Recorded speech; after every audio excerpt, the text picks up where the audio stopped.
What is up, you guys? Glitchiz here, coming at you with an all-new Dauntless video. But first, if you enjoy quality gaming content, then consider hitting that subscribe button and turn on notifications so you don't miss any of my future uploads.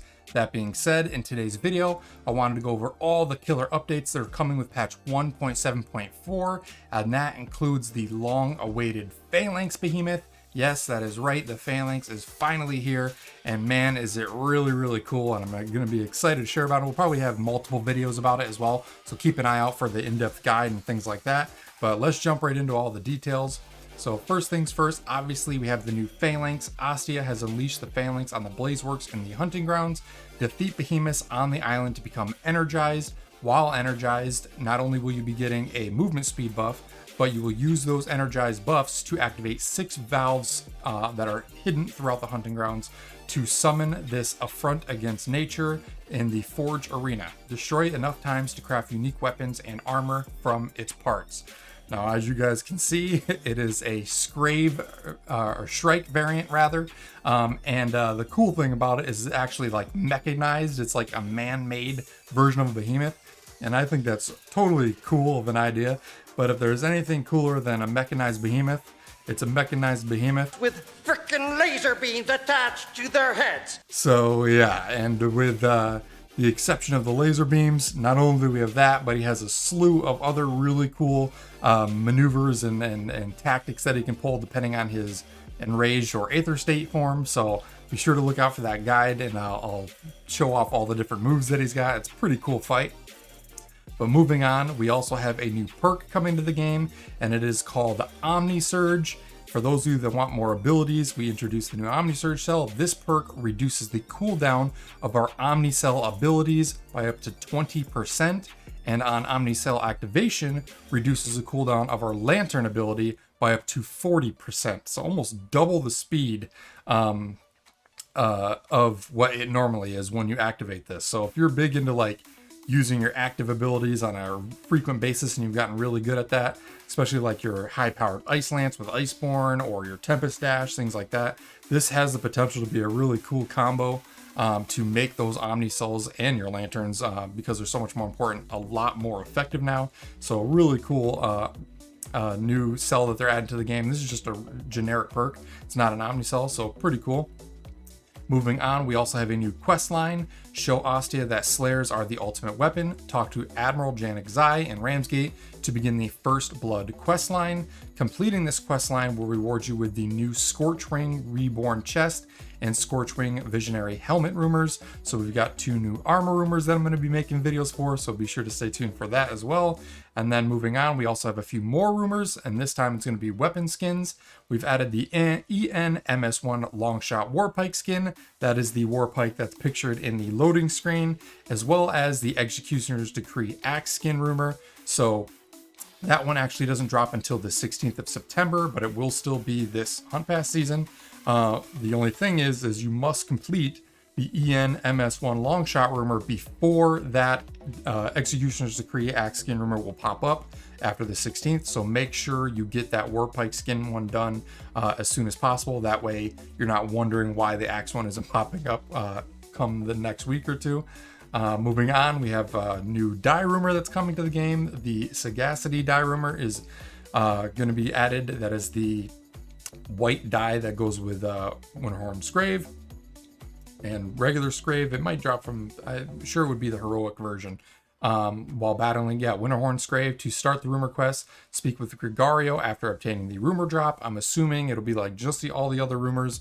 It'll be an enraged head or tail break. So be sure to try and snag that when it drops. Moving on to balance changes. The Nimble perk and a lot of the movement perks are getting updated. The Nimble perk stamina refund has increased for ranks 4, 5, and 6. All ranks now generate a stamina shield max 50 with excess granted stamina. The Swift perk now applies sheath movement speed bonus to nearby allies across all ranks of the perk, so it's not just you now. And lastly, the Swift perk movement speed bonus now persists after unsheathing for a short period of time. So pretty cool updates to the Swift perk. And I have a feeling that because the weapons and armor of the new Phalanx set has a lot of mobility slots in it, they're trying to augment some of the mobility slots, make them a little bit better.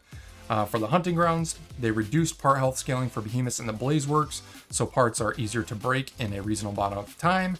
This is also true for the Phalanx itself. You will notice that from the time we did testing to the time of release, the part breaks are a little bit easier now, so that's good.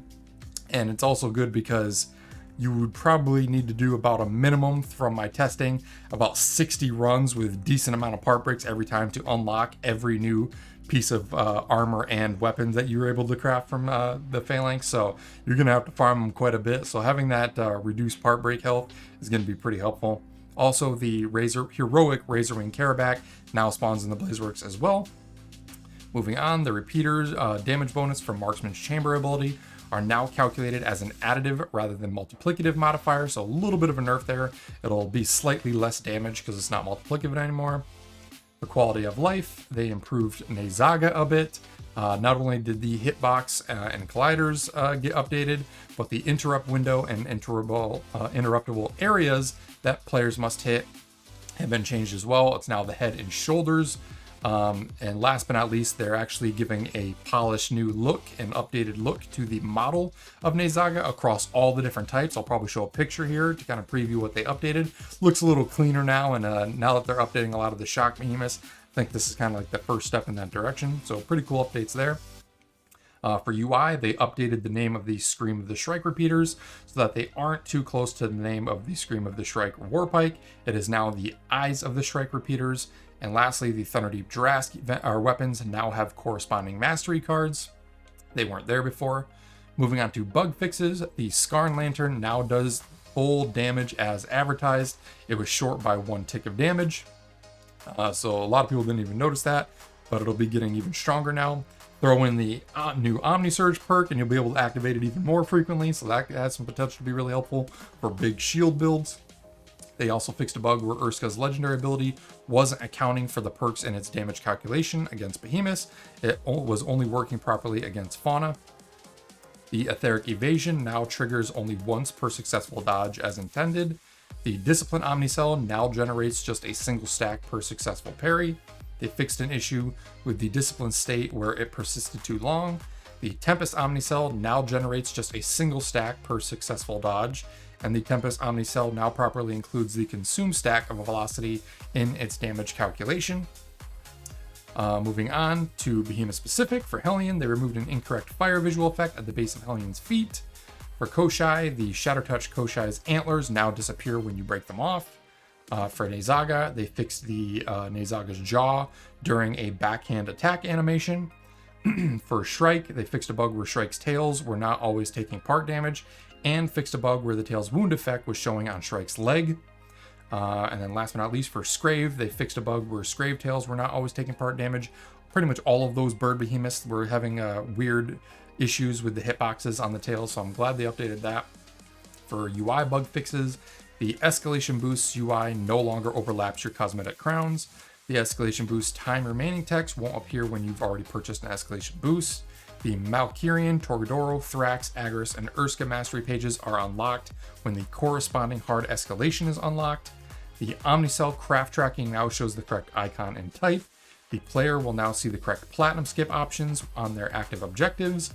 The Sovereign Die room request now properly references Koshai instead of Heroic Koshai. The Full Bore Chamber has a brand spanking new icon in the menus, and the Leveling UI now correctly displays max when you are at max level.